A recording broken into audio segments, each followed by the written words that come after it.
Volume 1, Chapter 4. With a canticle, Anne announces that she is a mother. 24th August, 1944. I see Joachim and Anne's house once again. Nothing is changed inside, with the exception that there are many branches full of flowers, placed in amphoras, here and there, certainly the fruit of the pruning of the trees in the orchard, all in bloom. A cloud varying from snow white to the red of certain corals. Also, Anne's work is different. On the smaller of two looms, she is weaving some lovely linen cloth, and is singing, moving her feet to the rhythm of the song. She is singing and smiling. At whom? At herself, at something she is aware of in her inside. I have written separately the slow and yet gay song, so that I might follow it, for she repeats it several times, as if she rejoices in it. She sings it more and more loudly and with certainty, like someone who found a melody in her heart, and at first whispers it softly and then, being sure, proceeds faster and in a higher tone. The slow and yet gay song, which I am transcribing because it is so sweet in its simplicity, says, "Glory to the Almighty God, who had love for the children of David. Glory to the Lord. His supreme grace has visited me from heaven. The old tree has borne a new branch, and I am blessed. At the Feast of Lights, hope scattered the seed. Now the fragrance of Nisan sees it germinating. Like an almond tree, my flesh is adorned with flowers in spring. In the evening she perceives she is bearing her fruit. On that branch there is a rose, there is a most sweet apple. There is a bright star, an innocent little child. There is the joy of the house, of the husband and wife. Praise be to God, to my Lord, who had mercy on me. His light said to me, a star will come to you. Glory, glory, yours shall be the fruit of this tree. The first and last, holy and pure as a gift of the Lord. Yours it shall be, and may joy and peace come upon the earth. Fly, shuttle, fasten the yarn for the infant's cloth. The infant is about to be born. May the song of my heart rise to God, singing hosannas." Joachim comes in when she is about to repeat her song for the fourth time. "Are you happy, Anne? You look like a bird in spring. What song is that? I have never heard anyone sing it. Where does it come from?" "From my heart, Joachim." Anne has got up and is now moving towards her husband, smiling happily. She looks younger and lovelier than ever. "I did not know you were a poet," declares her husband, looking at her with obvious admiration. They do not look like an elderly couple. In their glances there is that fondness of young couples. "I came from the other end of the orchard when I heard you singing. For years I had not heard your voice, that of a turtle dove in love. Do you mind repeating that song for me?" "I would repeat it, even if you did not ask me. The children of Israel have always entrusted to songs the sincere cries of their hopes, joys, and pains. I have entrusted to a song the task of telling myself and you a great joy. Yes, also of telling myself, because it is such a great thing that although I am sure of it now, it does not yet seem to me to be true." And she begins the song over again. But when she comes to the point, "On that branch there is a rose, there is a most sweet apple, a star." Her well-tuned contralto voice at first trembles, then it breaks, and with a sob of joy she looks at Joachim, and raising her arms, she cries, "I am a mother, my darling." And she takes refuge on his heart, between the arms that he has held out, and has now clasped around his happy wife. This is the most chaste and happy embrace I have ever seen in my life, chaste and ardent in its chastity. And the sweet reproach is whispered over Anne's gray hair. "And you were not telling me?" "Because I wanted to be sure, old as I am, to know that I am a mother. I could not believe it was true. I did not want to give you the most bitter disappointment of all. Since the end of December, I have perceived that my womb was becoming new and bearing, as I say, a new branch. But now on that branch the fruit is certain. See? That linen is for the one that is coming." "Is it not the linen that you bought in Jerusalem in October?" "Yes, it is. I spun it while I was waiting and hoping. I was hoping because the last day while I was praying in the temple, as close as possible for a woman to be to the house of God, and it was already evening. Remember that I was saying, a little longer, a little more. I could not withdraw from the place without receiving the grace. Well, in the growing darkness from inside the sacred place, where I was watching from the depth of my soul to obtain assent from the ever-present God, I saw a light, a spark of beautiful light depart.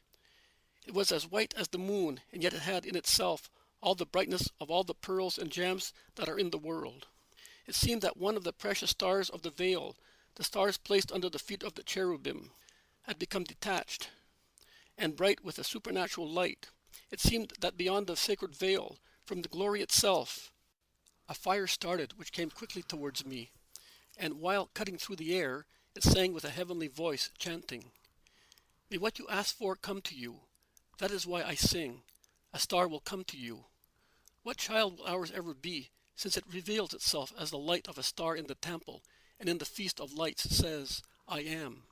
Did you perhaps foresee rightly when you thought I would be a new Anne of Alcana? How shall we name our creature, whom I perceive talking to me in my womb as sweetly as the melody of waters, with its little heart beating repeatedly like the heart of a pretty turtle dove held in one's hands? If it is a boy, we shall call him Samuel. If a girl, Star, the word that stopped your song to give me the joy of learning that I am a father. The form it took to reveal itself in the holy shade of the temple. Star, our star, because I don't know why, but I think it is a girl. I think that such sweet caresses can only come from a most sweet daughter. Because I do not bear her, I have no pain. It is she who takes me on a blue flowery path, as if I were supported by holy angels, and the earth were already far away. I have always heard women say that it is painful to conceive and bear. But I have no pain. I feel strong, young, fresher than when I presented you with my virginity in my faraway youth. Daughter of God, because this creature born of a barren stump is more of God than ours. She gives no pain to her mother. She only brings her peace and blessings, the fruits of God, her true Father. Mary, then we shall call her, star of our sea, pearl, happiness, the name of the first great woman of Israel. But she will never sin against the Lord, and to him only she will give her songs, because she is offered to him, a victim before being born. Yes, she is offered to him, male or female, as it may be. After rejoicing for 3 years over our creature, we shall give it to the Lord, victims ourselves with her, for the glory of God. I do not see or hear anything else. Jesus says, Wisdom, after enlightening them with dreams at night, descended, breath of the power of God, pure emanation of the glory of the Almighty, and became Word for the barren one.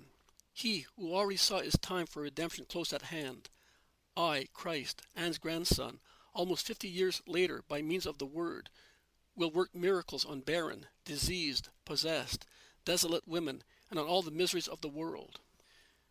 But in the meantime, for the joy of having a mother, I whisper a mysterious word in the shade of the temple that contained the hopes of Israel, of the temple now at the end of its life, because a new and real temple is about to come on earth, no longer containing the hopes of one people, but the certainty of paradise for the people of the whole world, and for centuries and centuries until the end of the world. And this word works the miracle of making fertile what was barren, and also the miracle of giving me a mother, who not only had the best disposition, as was natural she should have, being born of 2 saints, but, unique creature, had not only a good soul as many others still have, not only a continuous increase of goodness because of her good will, not only an immaculate body, but had an immaculate soul. You have seen the continuous generation of souls from God. Now think of what must have been the beauty of this soul, which the Father looked fondly on before time existed, which formed the delight of the Trinity, which Trinity longed to adorn it with its gifts, to present it to itself.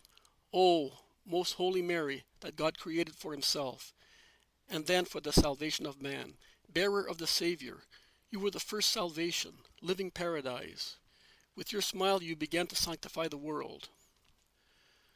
The soul created to be soul of the Mother of God.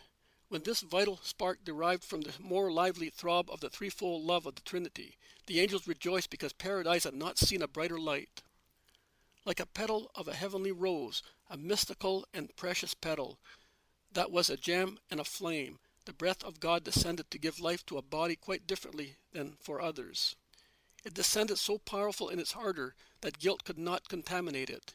It came through the heavens and enclosed itself in a holy womb. The world had its flower, but did not yet know the true, unique flower that blooms eternally. Lily and rose, sweet-smelling violet and jasmine, helianthus and cyclamen blended together, and with them all the flowers on earth in one flower only, Mary, in whom every grace and virtue is gathered together. In April, the land of Palestine looked like a huge garden, and the fragrance and colors delighted the hearts of man.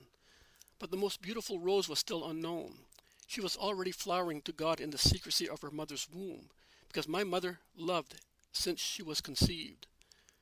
But only when the vine gives its blood to make wine, and the sweet strong smell fills the yards and the nostrils, she would smile to God first and then to the world, saying, with her most innocent smile, "Here, the vine that will give you the bunch of grapes to be squeezed in the winepress, so that it will become eternal medicine for your disease, is amongst you." I said, Mary loved since she was conceived.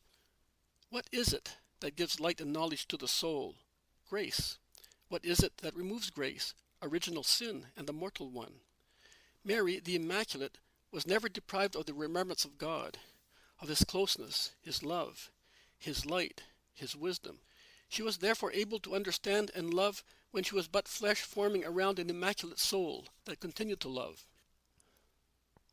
Later I will let you contemplate mentally the depth of Mary's virginity.